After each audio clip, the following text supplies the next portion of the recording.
Hi, I'm Zerxes, a student of advertising. Got to joining internship with Zapac, where I was responsible for advert gaming, which is where I got introduced to the whole world of digital marketing, and that's how branded and content came into play together. That's when I realized that, oh, you can make money while making games. Then I went to Quasar, which is now part of Group M, and I was a copywriter with them. I landed up researching to learn more, and that's how I landed up discovering more of the digital marketing thing, because no one really teaches you digital marketing, and if they're teaching you, then they're fooling you. 2 years were gone. Next thing you know, I was in MTV as a producer for branded content again. I was working on branded web shows for MTV social media thing 6 or 7 years ago, which is a long time back, before any of the current digital content players were in the market, in India at least. And it was working for us. We did some big ass shows like Drive with MTV, which went on for 4 seasons, Chase the Monsoon, currently in its 5th season. We did some fiction shows. While I was a producer, I also landed up being a VJ for some of the shows, and while VJing for some of the shows, I also became the head of branded content for MTV Digital. So I was wearing 2 hats at the same time. So I would come up with concepts, sell them to brands, and then I would also feature in them. Worked with a lot of people, learned a lot of things, and I started getting the key of doing video content and vlogs or video logs, as you might know. And I started experimenting. And I love biking, so I started going for rides. And one of the first time I started vlogging was when Instagram just launched Insta video, the 15-second clips.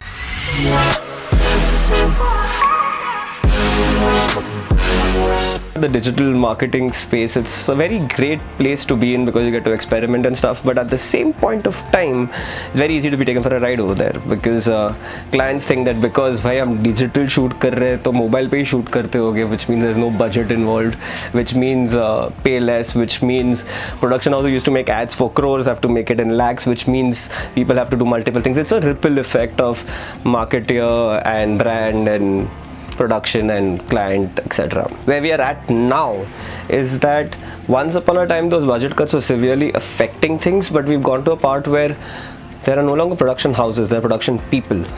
I'm a producer for my own content. I shoot my own stuff. I have an Osmo.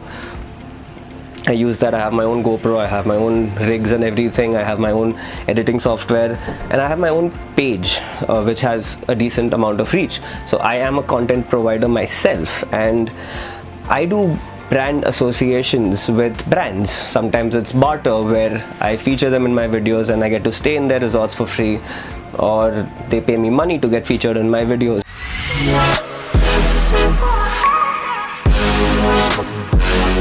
There's this new generation of marketers called influencers, which basically do the same thing which big ads used to do. Talk to their specific niches. Like, you could talk to my audience if you want to talk about motorcycles, automobiles, cameras, or holidays and travel, and that's my forte. And there are other people specifically for fashion, so no longer there is a need for a massive budget to be splashed on hoardings. You can just talk to specific audiences, at least to target the urban cool.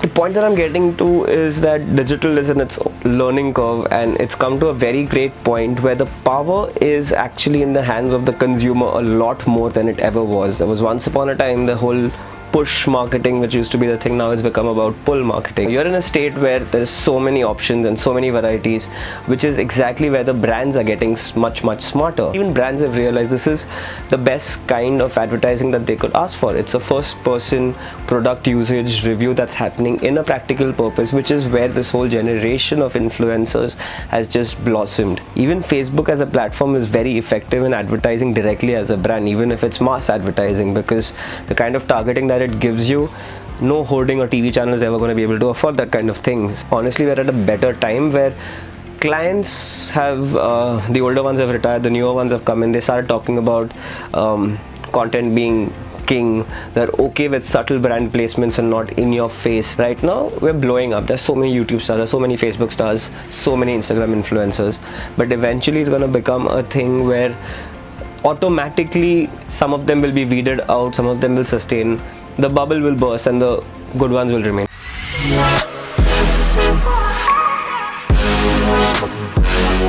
The one positive and at the same time the negative for internet has always been metrics. That's one thing which clients have held on to, and like, mera page kyun nahi khula, or if my page opened wide and people stay here longer, or how many people click through and how much is my per click costing. But there was a period in between of about 5-6 years where it really affected ideas, because everyone was looking for the cheapest possible click and cheapest possible bid to promote, and creativity took a massive hit at that point of time.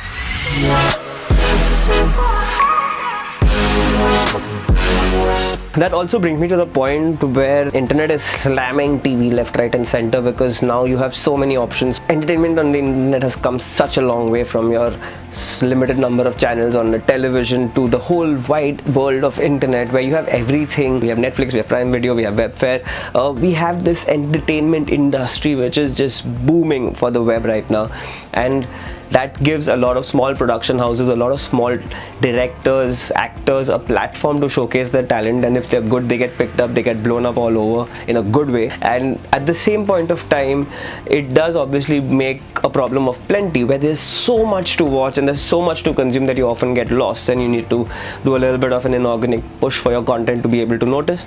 But I think that's just fair. We need this kind of competition for people to keep getting better in the kind of stuff that they put out.